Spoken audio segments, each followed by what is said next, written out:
Good evening everybody. Good evening everybody.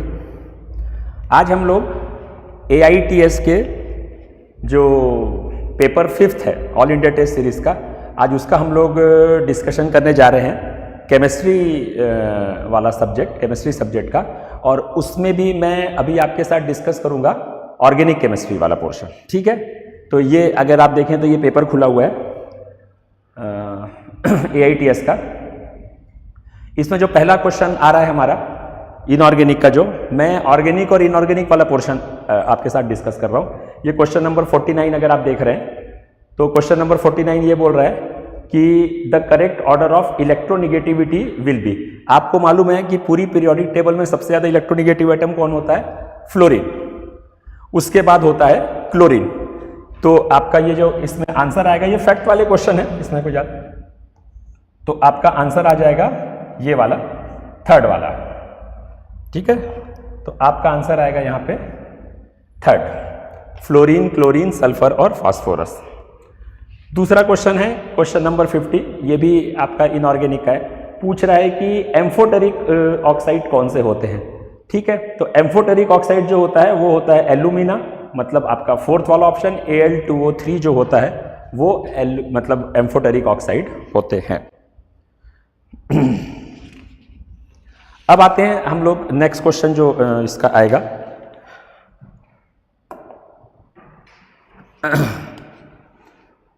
इसमें आपका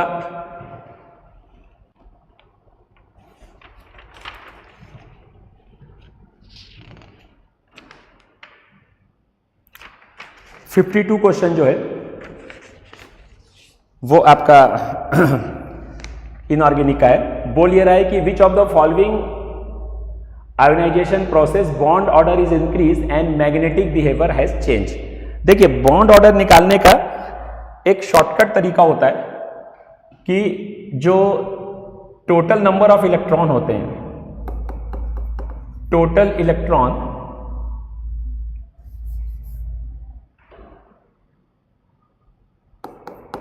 electron और बॉन्ड ऑर्डर। ठीक, हम यहां 14 से शुरू करते हैं। ठीक, 14 से ऊपर चले मान लीजिए हम लोग, तो यहां आ गए हम लोग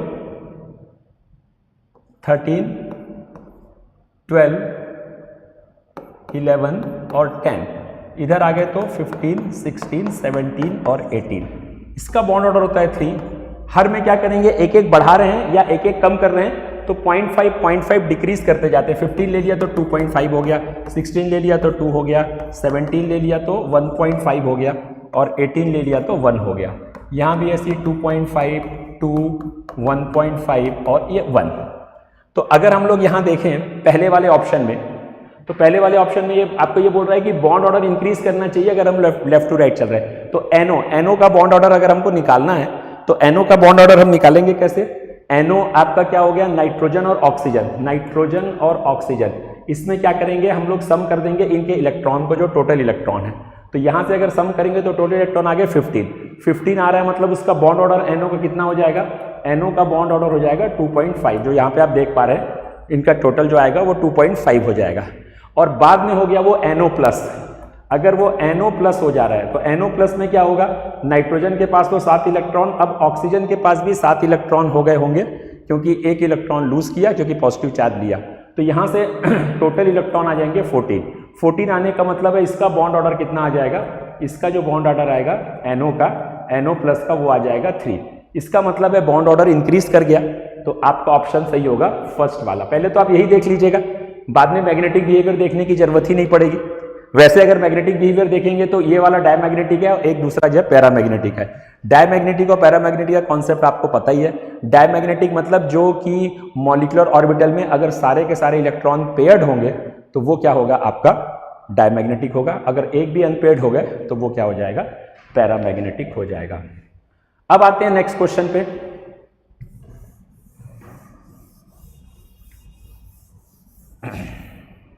अब आते हैं हम लोग नेक्स्ट क्वेश्चन पे। इसके बाद हमारा है 53 वाला। 53 वाला क्वेश्चन ये बोल रहा है which of the following is not an exception of octet rule. Octet rule का कौन एक्सेप्शन नहीं है? देखिए, ऑक्टेट रूल ये होता है कि after formation of bond central atom के वैलेंस इलेक्ट्रॉन में 8 इलेक्ट्रॉन हो जाने चाहिए। अगर 8 से कम होते हैं या 8 से ज़्यादा होते हैं तो ये वायलेशन है ऑक्टेट रूल का। तो अगर हम पहले वाले ऑप्शन में देखें तो इसके पास में 8 नहीं हो रहे हैं, इसके पास में 6 हो रहे हैं, ये इलेक्ट्रॉन डेफिशिएंट है। CO2 अगर देखें तो इसके पास में एग्जैक्ट 8 हो जा रहे हैं, क्योंकि CO2 का स्ट्रक्चर कैसे बनेगा, लीनियर स्ट्रक्चर बनता है, आपको पता है। ये डबल बॉन्ड और डबल बॉन्ड, कार्बन ने 4 बॉन्ड बना रखे हैं, मतलब इसका ऑक्टेट कंप्लीट हो गया है। जबकि इधर आपका PCl5 10 इलेक्ट्रॉन हो रहे हैं और यहाँ पे SF4 में भी आपके पास 4 हो रहे हैं।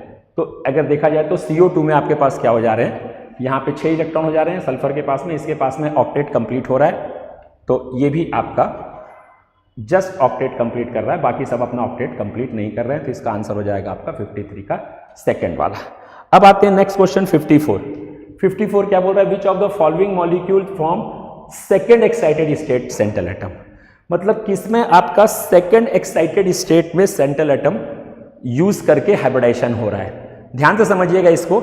ये जनरली कौन से होते हैं, ये जो sp3d2 जो होते हैं या sp3d3 जो होते हैं, ये वाले जो दो हाइब्रिडाइजेशन होते हैं, इसमें सेंट्रल एटम जो होता है वो अपनी सेकंड एक्साइटेड स्टेट को यूज करके मॉलिक्यूल को फॉर्म करता है। अब कैसे एग्जांपल हम लोग यहाँ पे देखें, जैसे यहाँ पे हम लोग देख रहे हैं, इसका तो हाइब्रिडाइजेशन हो जाएगा sp3d पहले वाले का।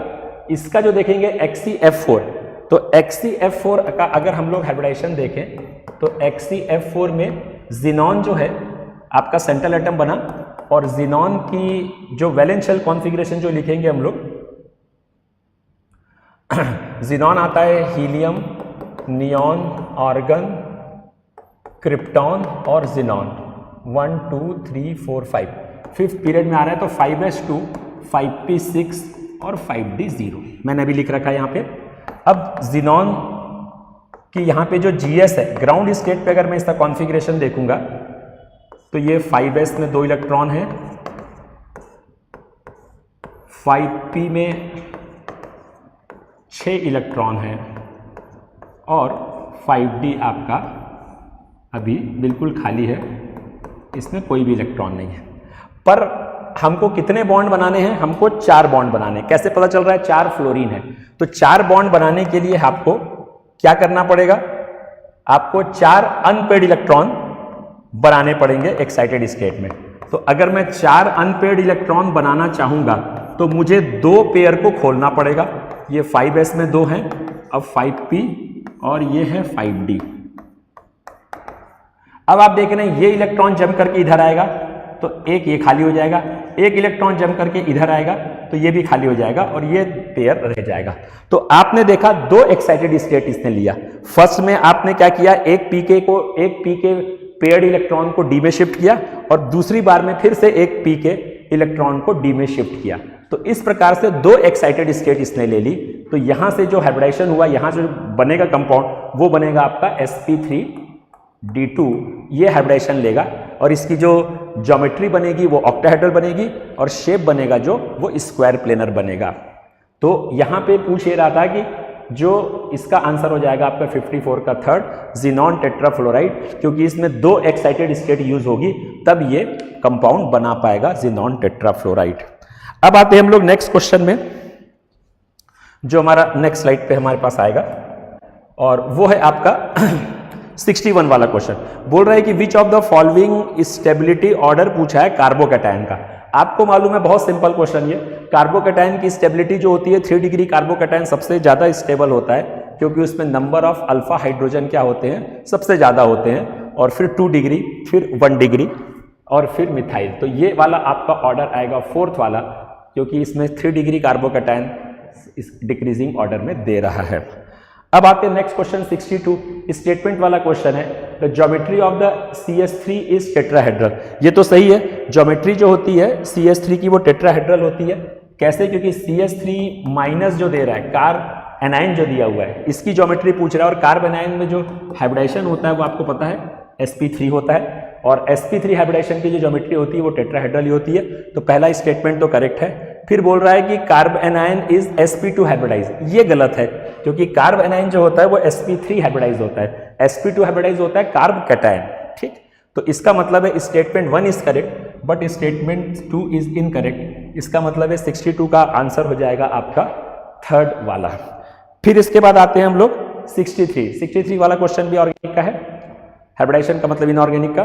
बोल ये रहा है कि which of the following molecule represent the order of hybridisation. अब आपको लेफ्ट टू राइट चलना है, sp3 sp2 sp3। आपको मालूम है कि जो कार्बन सिंगल बॉन्ड होते हैं वो sp3 हाइब्रिडाइजेशन देते हैं, कार्बन डबल बॉन्ड जो होते हैं वो sp2 हाइब्रिडाइजेशन देते हैं, और कार्बन ट्रिपल बॉन्ड sp देते हैं। और sp की एक और कंडीशन होती है, अगर कार्बन बोथ साइड से डबल बॉन्ड से लगा हो तो भी वो कार्बन क्या होता है, sp हाइब्रिडाइज्ड होता है। तो फिलहाल तो यहाँ पे sp हाइब्रिडाइजेशन नहीं पूछा है, तो आप देख रहे हैं ये वाला ऑप्शन सही होगा, फोर्थ वाला CH3 CH double bond CH। तो ये आपका हो जाएगा इस टाइप से CH3 double bond sorry CH3 single bond CH double bond CH फिर CH3। तो ये वाला कार्बन कौन सा हो जाएगा, sp3, फिर ये हो जाएगा sp, फिर ये हो जाएगा sp और ये हो जाएगा sp3। तो इस टाइप से हाइब्रिडाइजेशन देखेंगे तो ये आपका फोर्थ वाला ऑप्शन करेक्ट हो जाएगा। अब चलते हैं आगे। अब आते हैं क्वेश्चन नंबर आपका 64 है। 64th क्वेश्चन क्या बोल रहा है, ये आपको स्ट्रक्चर दिया हुआ है, ये आपको स्ट्रक्चर दे रहा है कार्बोक्सिलिक एसिड का, और इसको बोल रहा है कि NaOH और CaO के साथ में हीट कर रहे हैं। भाई आप जानते हैं ये रिएक्शन कौन सी है, ये बहुत पॉपुलर रिएक्शन है, ये रिएक्शन है डीकार्बोक्सिलेशन। ये रिएक्शन है डीकार्बोक्सिलेशन रिएक्शन। डीकार्बोक्सिलेशन रिएक्शन में क्या होगा, ये CO2 निकल जाएगी और ये H यहाँ पे आ जाएगा। मतलब आपका जो स्ट्रक्चर बनेगा, वो जो आपका स्ट्रक्चर बनेगा वो आपका ऐसा रह जाएगा। यहाँ से CO2 निकल जाएगी और ये स्ट्रक्चर ऐसा रह जाएगा, केवल ये दो रह जाएंगे मिथाइल ग्रुप, यहाँ से चली गई, केवल हाइड्रोजन आ गई। तो ये स्ट्रक्चर मतलब आपका कौन सा ऑप्शन सही होगा, फर्स्ट वाला ऑप्शन सही होगा, क्योंकि ये डीकार्बोक्सिलेशन रिएक्शन है। और डीकार्बोक्सिलेशन रिएक्शन, और ये जो यूज किया ये टिपिकल डीकार्बोक्सिलेशन रिएक्शन का, इसको हम लोग क्या बोलते हैं, ये है हमारा सोडामाइड। सोडामाइड जो हो रहा है मतलब कैल्शियम ऑक्साइड और NaOH, sorry sodamide, soda lime, my mistake, ये है सोडा लाइम, ये सोडा लाइम है। और सोडा लाइम जो होता है वो डीकार्बोक्सिलेशन रिएक्शन को परफॉर्म करता है। अब चलते हैं आगे। इसके बाद हमारा जो क्वेश्चन नंबर आ रहा है 65 वाला भी ऑर्गेनिक का क्वेश्चन है। बोल रहा है कि which of the following alkenes on ozonolysis give ketones only. देखिए ओजोनोलाइसिस रिएक्शन जब भी होती है तो बीच में एक साइक्लिक स्ट्रक्चर बनता है जिसको हम ओजोनाइट बोलते हैं, फिर उसकी ओजोनोलाइसिस होती है जिंक की प्रेजेंस में। पर आपको उतना लंबा चौड़ा प्रोसेस करना नहीं है, आपको क्या करना है, जहां से डबल बॉन्ड लगा हुआ है उसको ब्रेक करके उन दोनों डबल बॉन्डेड कार्बन के साथ ऑक्सीजन को जोड़ देना है। मतलब अगर मैं स्ट्रक्चर की बात करूं, यहाँ पे एक स्ट्रक्चर ये है CH3 double bond C double bond C और ये CH3 ये दिया हुआ है, और इसकी ओजोन के साथ रिएक्शन हो रही है, मतलब ओजोनलाइसिस हो रही है इसकी। तो अगर इसकी ओजोनाइसिस करेंगे तो हमको ये स्ट्रक्चर यहां से ब्रेक कर देना है जहां से डबल बॉन्ड लगा हुआ है, मतलब सिग्मा और पाई दोनों टूटेंगे और दोनों साइड ऑक्सीजन जोड़ देने। तो ये कैसा दिखेगा स्ट्रक्चर, ये दिखेगा CH3 का whole twice C double bond O इधर से, और प्लस इधर से दिखेगा C double bond O CH3 मतलब क्या बना, दोनों ही साइड से क्या बन गया आपके पास में, कीटोन बना या प्रोपेनॉन 2 बना। इसका मतलब क्या है कि कौन सा ऑप्शन सही होगा, ये लास्ट वाला ऑप्शन सही होगा, जिससे केवल कीटोन ही बनेगी दोनों साइड से, बाकी से एल्डिहाइड बनेंगे, कीटोन नहीं बन पाएगी। तो इसका आंसर सही होगा 65 का फोर्थ वाला। अब आगे चलते हैं, नेक्स्ट क्वेश्चन हमारा 66 स्टेटमेंट वाला क्वेश्चन है। बोल ये रहा है कि the correct statement regarding to comparison staggered and eclipse conformation of ethane. आपको पता है कि इथेन में दो टाइप के आइसोमर बनते हैं, उसके एक बनता है इक्लिप्स फॉर्म और एक बनता है स्टैगर्ड फॉर्म। अगर मैं इक्लिप्स फॉर्म की बात करूं तो ये वाला इक्लिप्स फॉर्म है जो बिल्कुल, जिसका आपका डाइहाइड्रल एंगल जो होता है वो 0 होता है, क्योंकि वो पूरा का पूरा एक दूसरे को ओवरलैप किया रहता है। और इसमें भी अगर हम लोग 60 डिग्री पे रोटेशन कर दे, क्लॉकवाइज डायरेक्शन में अगर रोटेशन करें तो ये स्ट्रक्चर कुछ कैसा बनेगा, ये स्ट्रक्चर आपका कुछ ऐसा बन जाएगा। जिसको हम लोग बोलते हैं स्टैगर्ड फॉर्म। कॉन्फर्मेशन का ये एक पार्ट है, स्पेशल केस ऑफ स्टीरियोआइसोमेरिज्म। तो ये आपका क्या बना, ये है आपका इक्लिप्स फॉर्म और ये है आपका स्टैगर्ड फॉर्म। तो इक्लिप्स फॉर्म लीस्ट स्टेबल होता है और स्टैगर्ड फॉर्म मोस्ट स्टेबल होता है। तो इस हिसाब से चलेंगे तो हमारा लास्ट वाला ऑप्शन सही आएगा। बोल ये रहा था staggered conformation of ethane is more stable than eclipse form because staggered conformation no torsion strain. Torsion strain इस पे लग नहीं रहा है, एंगल स्ट्रेन इस पे है नहीं, जबकि इक्लिप्स फॉर्म में क्या होता है, दोनों हाइड्रोजन पास होने के कारण उसमें टॉर्शन स्ट्रेन आता है और उससे कारण स्ट्रक्चर की स्टेबिलिटी क्या होती है, डिक्रीज करती है। अब आते हैं हम लोग नेक्स्ट स्लाइड पे। नेक्स्ट अब हमारे पास नेक्स्ट क्वेश्चन मिल रहा है, वो सीधा 73 पे आ रहा है, जो इनऑर्गेनिक का क्वेश्चन है। पूछ ये रहा है कि consider the following and find the incorrect statement.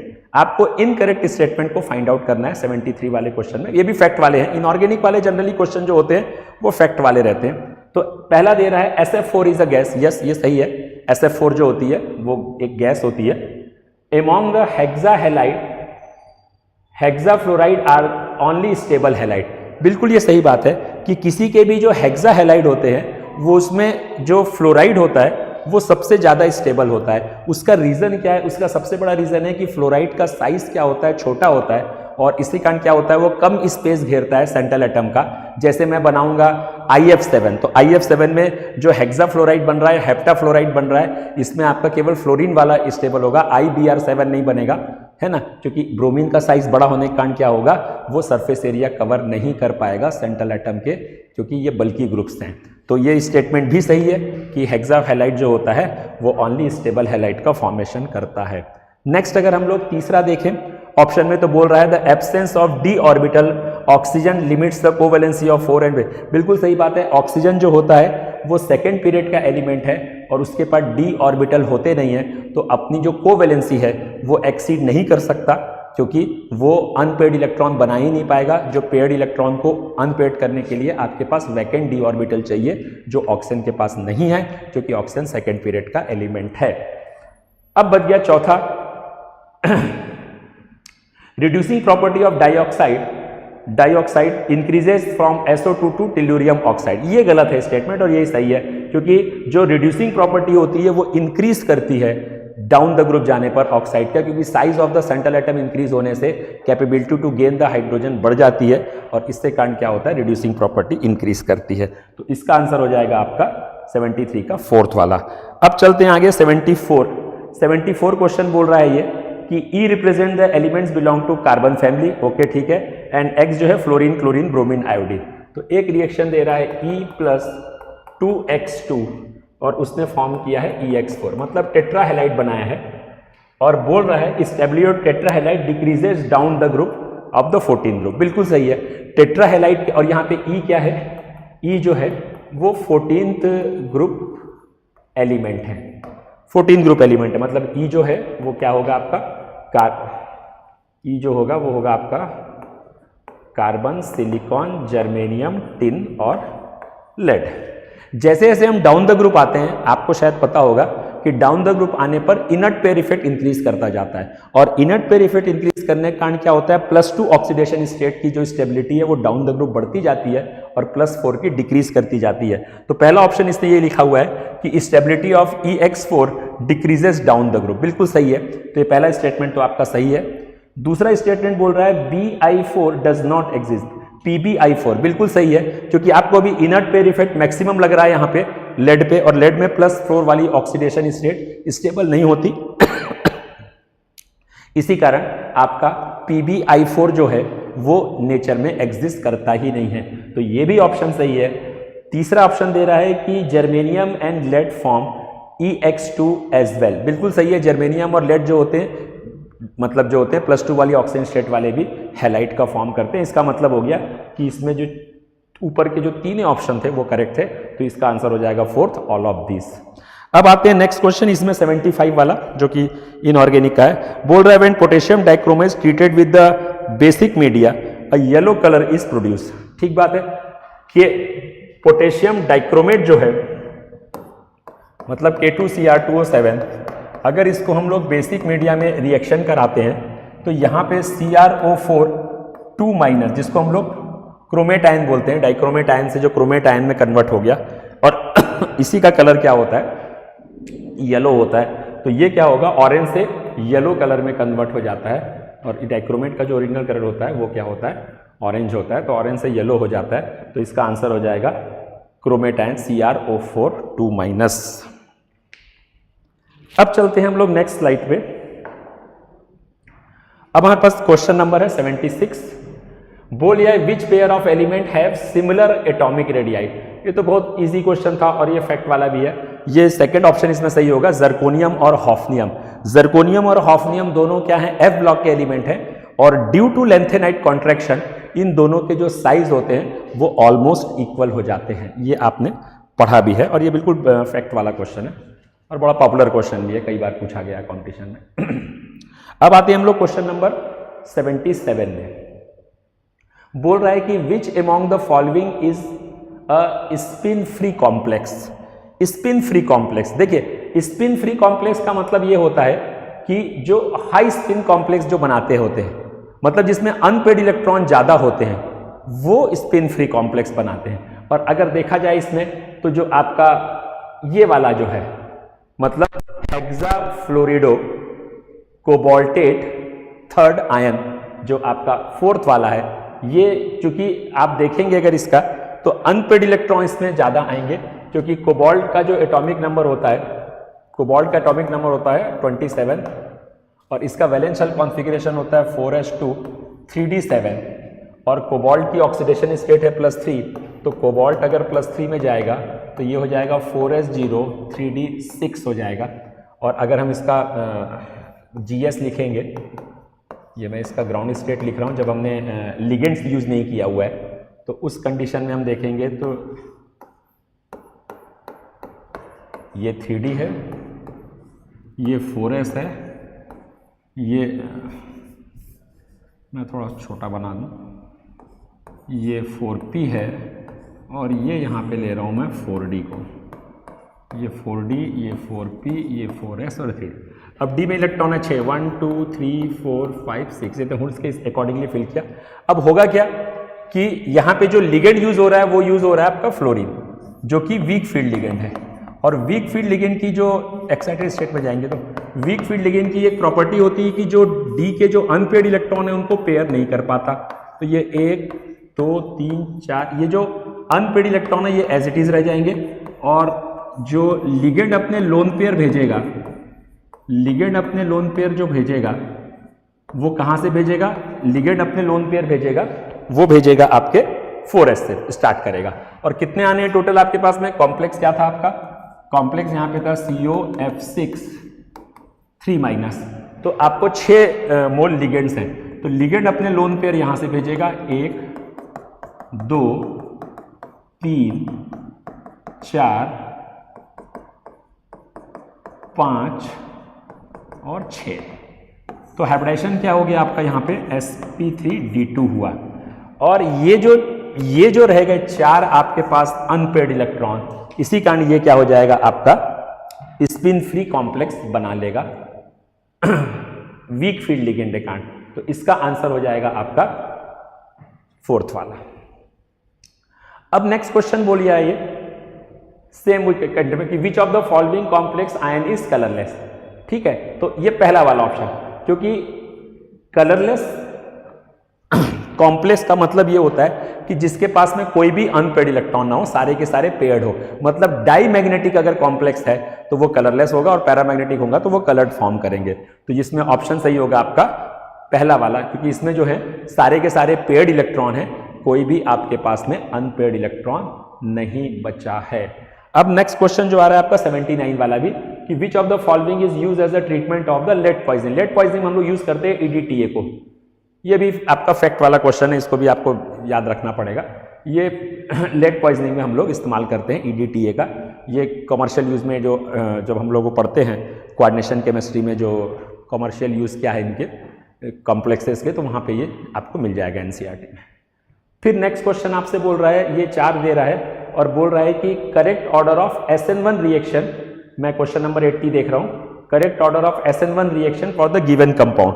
अब SN1 रिएक्शन के लिए आपको ऑर्डर बताना है, तो SN1 रिएक्शन के लिए ऑर्डर आपको कैसे पता चलेगा? SN1 रिएक्शन बेसिकली बेस्ड होती है कार्बोकैटायन की स्टेबिलिटी के ऊपर। तो अगर कार्बोकैटायन जितना स्टेबल होगा SN1 रिएक्शन उतनी ही प्रोसीड करेगी। तो इसमें आप देख रहे हैं, इसमें जो बनेगा आपका वो पहला वाला 3 डिग्री कार्बोकैटायन है, फिर ये आपका 2 डिग्री, फिर ये 2 डिग्री और फिर ये लास्ट में D, मतलब ABCD। मतलब इसमें जो ऑप्शन सही होगा 80 में वो फर्स्ट वाला होगा, क्योंकि कार्बोकैटायन की स्टेबिलिटी पे बेस्ड होता है SN1 रिएक्शन। और SN2 इसका वाइस वर्सा होता है ना, उसमें 0 डिग्री हैलाइड सबसे ज्यादा स्टेबल होते हैं due to steric hindrance. Less steric hindrance के कारण क्या होगा, SN2 में 0 डिग्री हैलाइड ज्यादा स्टेबल होते हैं और SN1 में 3 डिग्री कार्बोकैटायन ज्यादा, क्योंकि वहां पे जो मैकेनिज्म की जो प्रोसेस है वो कार्बोकैटायन के थ्रू प्रोसीड करती है। नेक्स्ट क्वेश्चन देख रहे हैं हम लोग 81 ये भी ऑर्गेनिक वाला क्वेश्चन है। बोल ये रहा है कि अल्कोहल दिया हुआ है, primary alcohol RCH2OH reagent use करके एसिड फॉर्म किया है। बोल रहा है which of the following reagent can be use to the following conversion. इसमें हम कौन सा यूज करेंगे?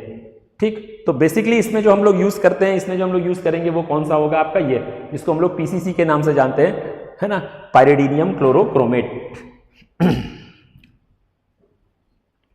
ठीक, वो बोल रहा है कि which of the following reagent can not be use. तो पायरिडीनियम क्लोरोक्रोमेट को हम लोग यूज नहीं कर सकते, क्योंकि पायरिडीनियम क्लोरोक्रोमेट क्या करता है, अल्कोहल को केवल एल्डिहाइड में कन्वर्ट करता है। यहाँ पे अल्कोहल किस में कन्वर्ट हो रहा है, एसिड में कन्वर्ट हो रहा है। तो आपको स्ट्रॉन्ग ऑक्सीडाइजिंग एजेंट चाहिए होगा, जो ये तीनों हैं, KMnO4, K2Cr2 और क्रोमिक एसिड, ये तीनों ही स्ट्रॉन्ग ऑक्सीडाइजिंग एजेंट है। पर जो ये PCC है, जो ये फोर्थ वाला जो है जिसको हम PCC बोल रहे हैं, इस पूरे कॉम्बिनेशन को हम PCC बोलते हैं, वो एक माइल्ड ऑक्सीडाइजिंग एजेंट है, जो केवल अल्कोहल को किसमें ऑक्सीडाइज करेगा, करस्पॉन्डिंग एल्डिहाइड में ऑक्सीडाइज कर पाएगा।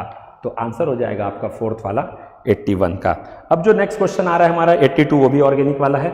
बोल ये रहा है कि which of the following reaction would produce secondary alcohol. तो देखिए ये वाला जो पहले ग्रिग्नार्ड रीजेंट के साथ और फिर हाइड्रोलिसिस से पहले वाले से तो आपका 3 डिग्री अल्कोहल बन जाएगा, सेकेंड वाले से आपका क्या बन जाएगा, 2 डिग्री अल्कोहल बनेगा, क्योंकि यहाँ पे कीटोन का अगर हम रिडक्शन कर रहे हैं तो 2 डिग्री अल्कोहल बनेगा। तो ये भी आपको याद रखना पड़ेगा, और बाकी सब 1 डिग्री अल्कोहल बना लेंगे। तो ये आपका 82 का कौन सा ऑप्शन सही हो जाएगा, सेकेंड वाला ऑप्शन सही हो जाएगा। अगर हम इसका ऑक्सीडेशन करेंगे, इसका सॉरी रिडक्शन करेंगे, तो ये 2 डिग्री अल्कोहल बनाएगा। फिर आ रहे हैं हम लोग नेक्स्ट क्वेश्चन है 83, ये भी आपका ऑर्गेनिक वाला ही है। बोल ये रहा है कि an alcohol gives Lucas test in the 5 minutes. ठीक है, अब पहली हिंट तो ये दे दिया कि लुकास टेस्ट जो मिल रहा है वो 5 मिनट्स के बाद हो रहा है, मतलब वो व्हाइट टर्बिडिटी प्रोड्यूस कर रहा है। इसका मतलब ये कौन सा अल्कोहल होगा, 2 डिग्री अल्कोहल होगा, क्योंकि 3 डिग्री अल्कोहल जो होता है वो इमीडिएटली व्हाइट टर्बिडिटी प्रोड्यूस करता है लुकास रीजेंट के साथ, और 1 डिग्री कोई रिएक्शन नहीं करता है। तो यहां पे आपके पास 2 डिग्री अल्कोहल होगा, ये तो हमको समझ में आ गया। तो इन ऑप्शनों में देखा जाए तो हमारे पास में 2 ऑप्शन ऐसे हैं जो 2 डिग्री वाले हैं, और एक ऑप्शन है 1 डिग्री और एक है 3 डिग्री, वो तो कैंसिल आउट हो गए। अब 2 डिग्री वाले 2 बचे। अब ये कैसे पता चलेगा दोनों 2 डिग्री वालों में से हम कौन सा यूज करेंगे, तो उसको हम थोड़ा सा यहां पे समझते हैं। जैसे हमारे पास 2 डिग्री अल्कोहल दिया हुआ है,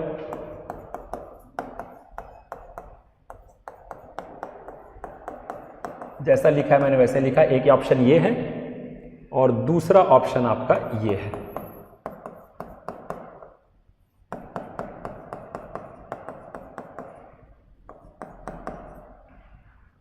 एक है आपका ब्यूटेनॉल, 2 ब्यूटेनॉल, और एक है आपका 2 पेंटेनॉल। ठीक, अब उसका आगे चलें तो alcohol treated with the hot concentrated sulphuric acid इस गिव्स द एल्कीन। एल्कीन का मॉलिक्यूलर फॉर्मूला दे रहा है C4H8। तो यही हमको हिंट मिल गई कि जो एल्कीन बन रही है वो C4H8 बन रही है, और यहां पे आपके पास है 5 है। इसका मतलब आपके पास ऑप्शन कौन सा सही हो जाएगा, फर्स्ट वाला, क्योंकि यही वाला जो होगा वही आपका क्या बना पाएगा, 4 कार्बन की एल्कीन बना पाएगा, मतलब ब्यूटीन बना पाएगा, ब्यूटीन 2 बना पाएगा। तो 83 का ऑप्शन सही हो जाएगा आपका फर्स्ट वाला। अब आगे चलते हैं हम लोग नेक्स्ट स्लाइड पे और देखते हैं इसमें कौन से क्वेश्चन ऑर्गेनिक वाले हैं। तो क्वेश्चन नंबर 84 ऑर्गेनिक वाला आपको दिख रहा है। बोल रहा है कि स्टेटमेंट आपको बताना है,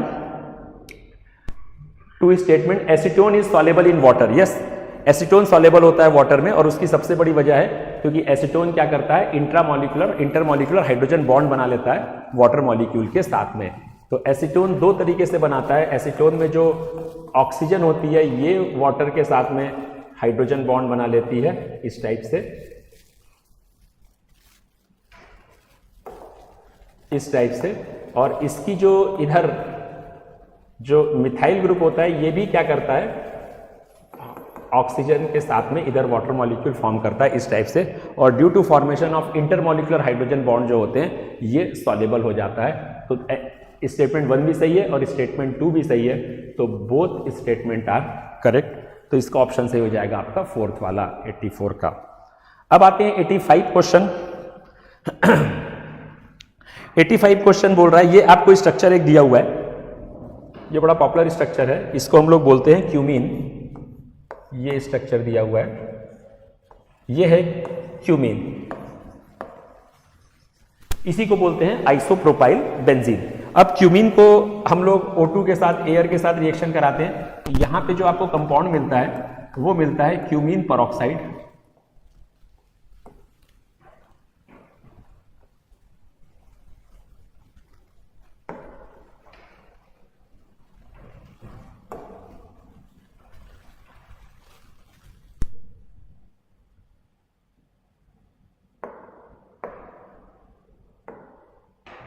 यहां पे आपको मिलेगा क्यूमीन परऑक्साइड,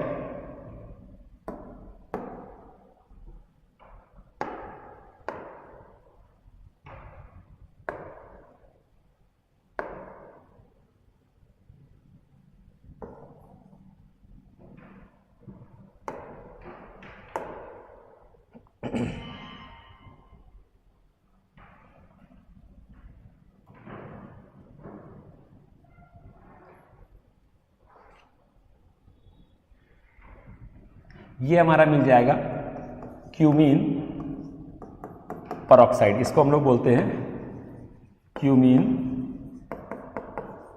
परऑक्साइड।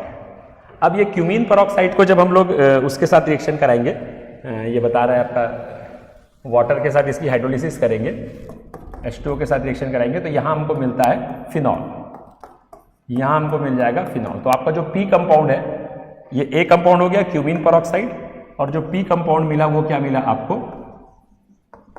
फिनॉल मिला आपका P कंपाउंड। साथ में एसीटोन बनता है, बाई प्रोडक्ट क्यूब जो बनेगा आपका वो एसीटोन होगा।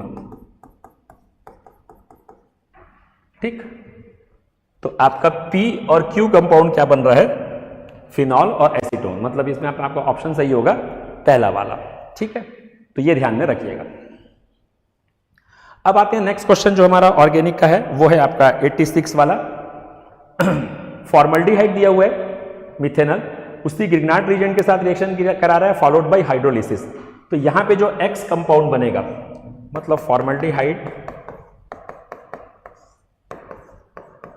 CH3 MgBr और H2O, तो यहां जो हमारा बनेगा, जो कंपाउंड X बनेगा हमारा, वो क्या बनेगा, इथेनॉल अल्कोहल, मतलब प्राइमरी अल्कोहल या 1 डिग्री अल्कोहल। ये 1 डिग्री अल्कोहल बना, और इसकी फिर NaOCl के साथ रिएक्शन हो रही है, NaOCl के साथ।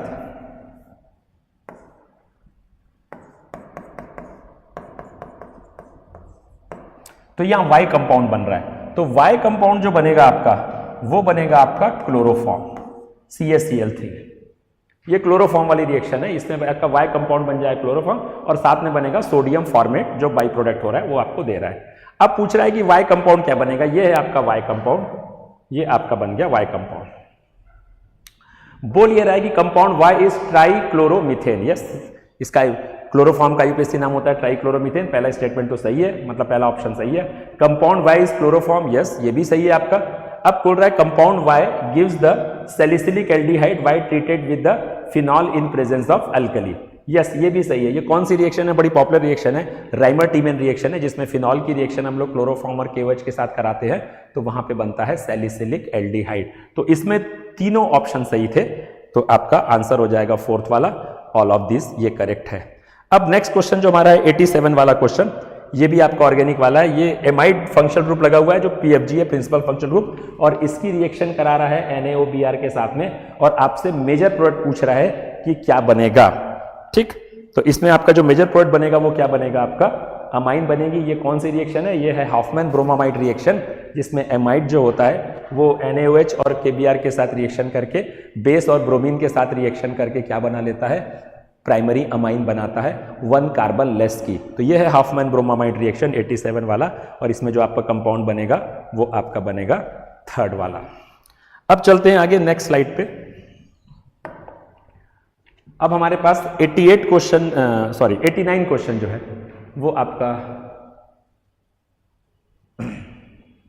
88 क्वेश्चन भी है। कंसीडर द फॉलोइंग स्टेटमेंट, कि statement 1 in case of substituted aniline बोलता है is always increase the basic strength.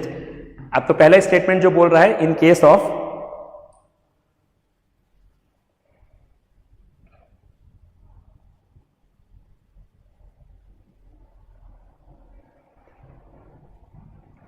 Substituted aniline OCH3, मतलब इसमें इथॉक्सी ग्रुप लगाया हुआ है, always increases the basic strength. तो आपको पता है कि एनिलीन में आपके पास में जो EDG ग्रुप होते हैं, इलेक्ट्रॉन जो डोनेटिंग ग्रुप होते हैं, वो क्या करते हैं, वो इलेक्ट्रॉन को डोनेट करके क्या करेंगे, रिंग के ऊपर इलेक्ट्रॉन डेंसिटी को बढ़ा देंगे, इलेक्ट्रॉन डेंसिटी को क्या करेंगे, बढ़ा देंगे, और जिससे कारण क्या होगा, बेसिक स्ट्रेंथ क्या होगी, इंक्रीज कर जाएगी, क्योंकि जो लोन पेयर है वो रिंग पे नहीं आ पाएगा। जैसे आपने एनिलीन में सब्स्टिट्यूट कर रखा है OCH3 के साथ में, मान लीजिए मैंने ये लिखा, यहाँ पे ले लिया मैंने एनिलीन, और यहाँ पे मान लीजिए मैंने OCH3 लगा दिया। तो ये क्या है आपका, ये जो है EDG ग्रुप है। EDG ग्रुप करने के कारण क्या करेगा, बेंजीन रिंग पे इलेक्ट्रॉन डेंसिटी बढ़ाएगा, और बेंजीन रिंग इलेक्ट्रॉन रिच होगी तो इसका लोन पेयर जो है वो नीचे नहीं आ पाएगा, और इससे कारण क्या है, ये आसानी से डोनेशन के लिए अवेलेबल रहेगा, मतलब बेसिक स्ट्रेंथ कुल मिला के बढ़ जाएगी। तो पहला स्टेटमेंट तो करेक्ट है, यस बेसिक स्ट्रेंथ बढ़ेगी। अब स्टेटमेंट 2 बोल रहा है pKb value ammonium is smaller than methylamine. ये भी स्टेटमेंट सही है, दोनों स्टेटमेंट क्या है इसके सही है। पर दूसरा वाला स्टेटमेंट पीकेबी बोल रहा है, सॉरी पीकेबी बोल रहा है, केबी नहीं। पीकेबी जो होता है वो इनवर्सली प्रोपोर्शनल होता है बेसिक स्ट्रेंथ के।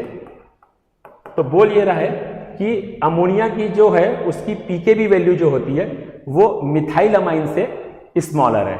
ये गलत है स्टेटमेंट, क्योंकि जो अमोनिया की जो पीकेबी वैल्यू होती है वो ज्यादा होती है मिथाइलामाइन से, क्योंकि अमोनिया लेस बेसिक होता है, और जो बेसिक कम होगा उसकी पीकेबी वैल्यू ज्यादा होगी, और जो मोर बेसिक होगा उसकी पीकेबी वैल्यू कम होगी। तो इसका आंसर सही हो जाएगा सेकंड वाला, स्टेटमेंट 1 इज करेक्ट, और स्टेटमेंट 2 जो है वो आपका इनकरेक्ट है, क्योंकि मिथाइलामाइन में प्लस इफेक्ट होने के कारण क्या होगा, अगर हम लोग अमोनिया की बात करें तो यहाँ पे लोन पेयर, और हम अगर मिथाइलामाइन की बात करें तो यहाँ पे प्लस इफेक्ट के कारण क्या होगा, इसकी जो बेसिक स्ट्रेंथ है वो क्या हो जाएगी, बढ़ जाएगी, और इसकी बेसिक स्ट्रेंथ जो है वो क्या हो जाएगी, घट जाएगी, क्योंकि इस पर कोई भी प्लस इफेक्ट वाला ग्रुप लगा नहीं है। तो इस हिसाब से स्टेटमेंट सेकंड होगा, फर्स्ट तो करेक्ट है और स्टेटमेंट सेकंड रॉन्ग है, मतलब आपका सेकंड ऑप्शन करेक्ट होगा। अब आते हैं हम लोग 89 क्वेश्चन पे। 89 क्वेश्चन बोल रहा है alpha and beta form of glucose is called. आपको मालूम है ग्लूकोज में जो साइक्लिक स्ट्रक्चर बनता है उसमें आपके पास में जो ग्लूकोज का इस टाइप से हम लोग स्ट्रक्चर बना दें, जो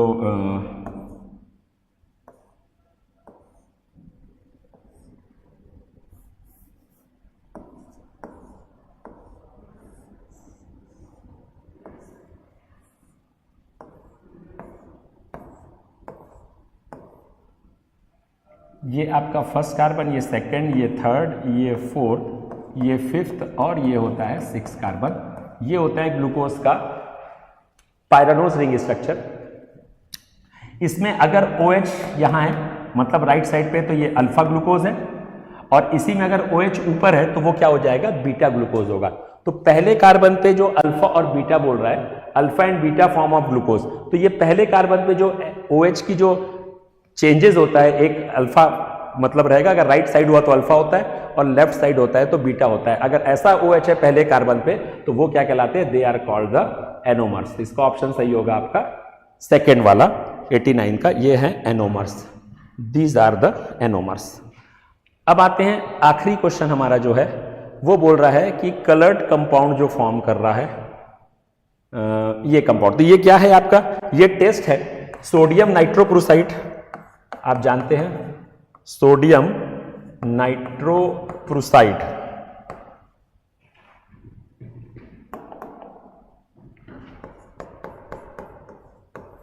ये इसका नाम होता है सोडियम नाइट्रोप्रूसाइड। ये सोडियम नाइट्रोप्रूसाइड है। अगर इसको हम लोग रिएक्ट कराएंगे,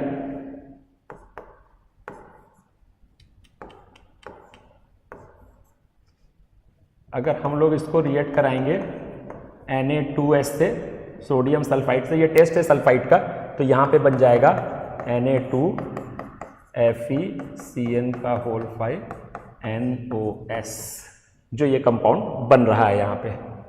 ठीक है, तो ये पूछता है कि जो कंपाउंड बना, ठीक है, तो सोडियम नाइट्रोप्रूसाइड से बनेगा सोडियम थायोनाइट्रोप्रूसाइड। जो बन जाएगा वो क्या है? सोडियम थायोनाइट्रोप्रूसाइड, जिसका जो कलर आता है वो कलर होता है वायलेट कलर का होता है।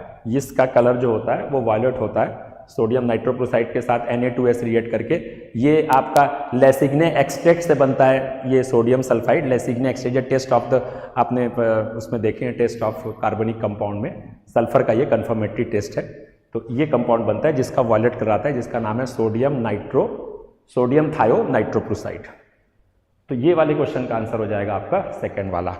तो ये मैंने कंप्लीट किया ऑर्गेनिक का और इनऑर्गेनिक का पोर्शन, जो AITS का 5th पेपर था।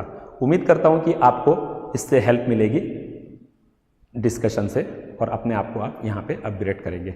Okay, thank you very much.